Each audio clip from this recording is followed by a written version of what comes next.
I'm Dana Shagru with CEAg World Greenhouse Produce, an innovative brand that engages with the rapidly expanding global greenhouse produce industry through a variety of platforms.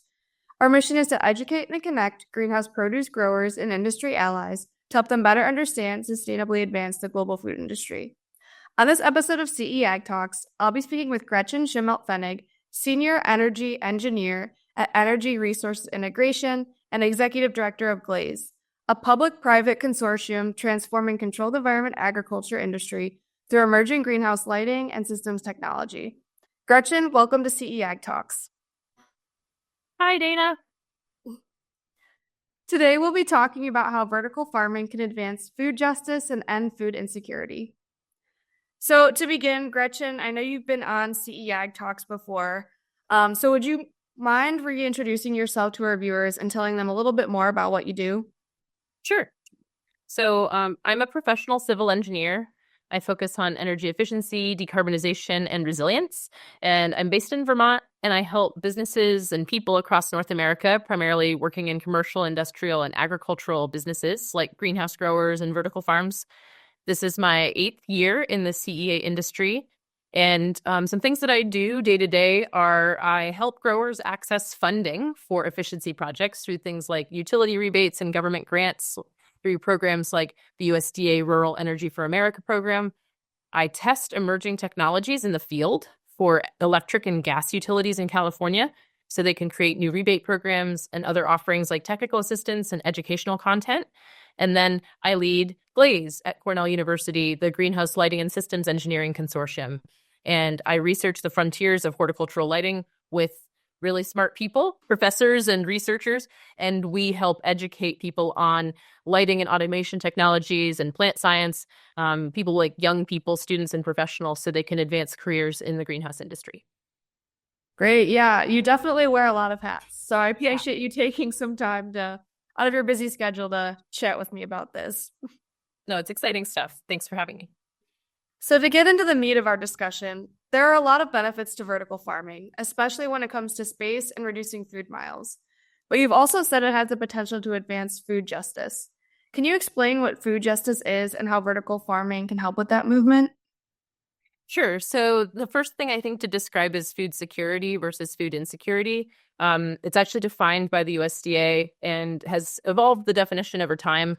And it's described by indications of food access problems or limitations. So high food insecurity means that there are multiple indications of disrupted eating patterns, reduced food intake. Low food insecurity would be, just a bit of reduced food intake or little or no indication of reduced quality. So there's going to be food security, which is the opposite side of that coin, which is marginal food security would be you've got typical anxiety, maybe little or no indications of limited food intake, and then high food security, which is like you've got no problems with accessing food. So that's where we'd hope people to be. Like to advance food justice is first, one of the pillars is to ensure universal access. So that's really about ending food insecurity.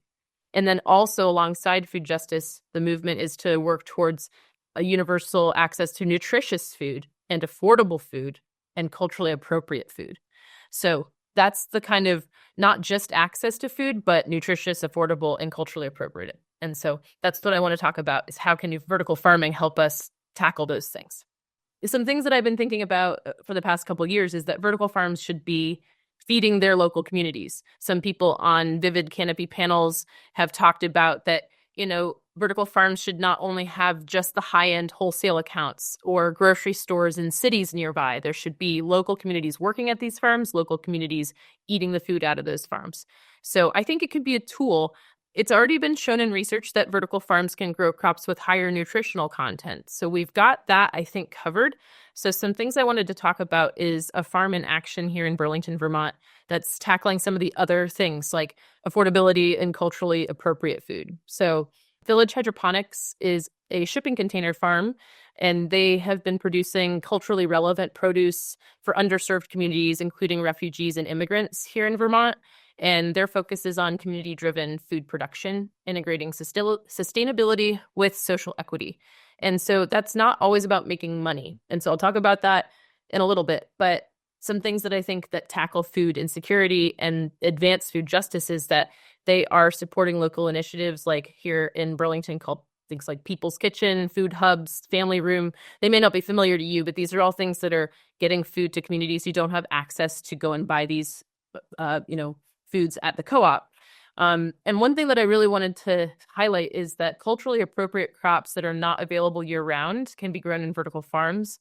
Some of those crops you might find at certain shops, but you might not know where they came from, whether there's food safety protocols that have been followed, and whether there have been pesticides applied. And so I've talked to some vertical farms who are growing things like Asian greens in Georgia, and they're doing it because they want to have those foods accessible, but also know more about the food. Village Hydroponics, they're growing things like Nepali mustard greens, amaranth greens, and they're giving connection of people to their homeland with their food.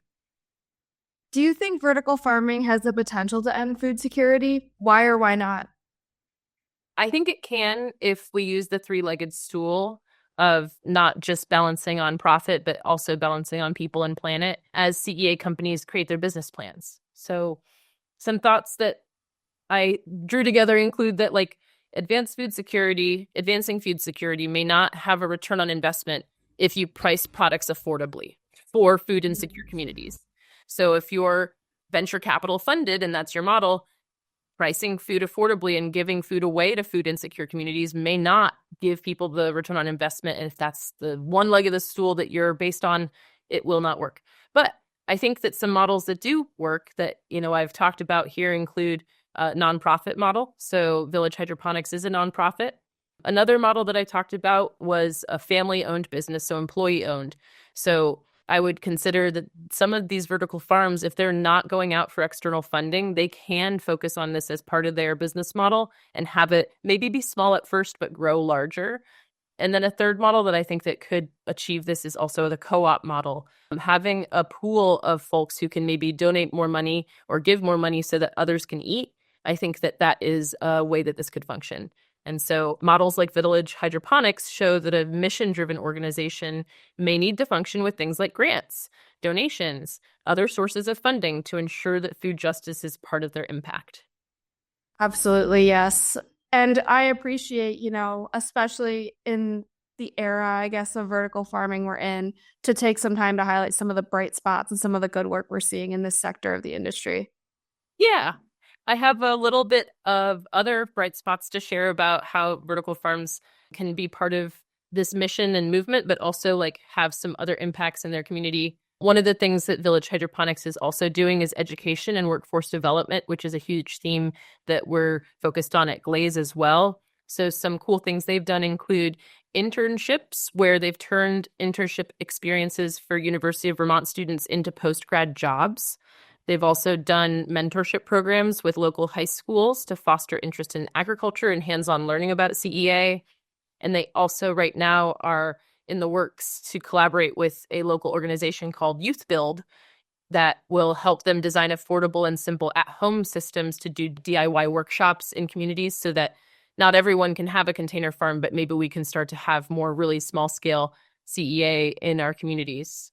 And then we hope to see this farm become more automated. That's another bright spot, is that maybe future funding will allow them to have more automation and build out more container farms. So I think if vertical farming is going to advance food justice, it's going to need to not only address nutrition, but also address access to affordable and a culturally appropriate food. And I think that it can be a model that can work financially. It just may not be the model that people have been doing maybe most of the time. Well, Gretchen, thank you so much for taking some time out of your busy schedule to talk with me about food insecurity and advancing food justice. But is there anything else that you would like to share about the vertical farming sector or the movement? Just stay tuned, I think, for some more thoughts that we're going to share on education and workforce development stuff that's going to come out that'll help folks maybe prepare for a career in vertical farming. More to come from Glaze.